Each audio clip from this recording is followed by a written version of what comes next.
بسم الله الرحمن الرحيم. الرحمن علم القرآن خلق الإنسان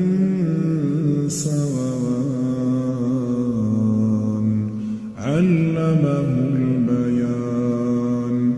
الشمس والقمر بحسبان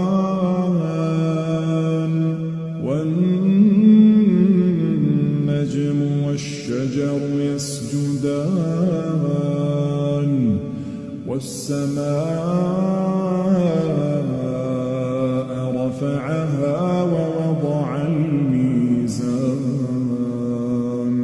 ألا تطغوا في الميزان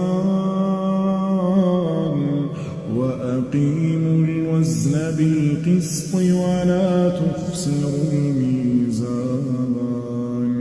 والأرض وضعها للأنام فيها فاكهة والنخل ذات الأكمام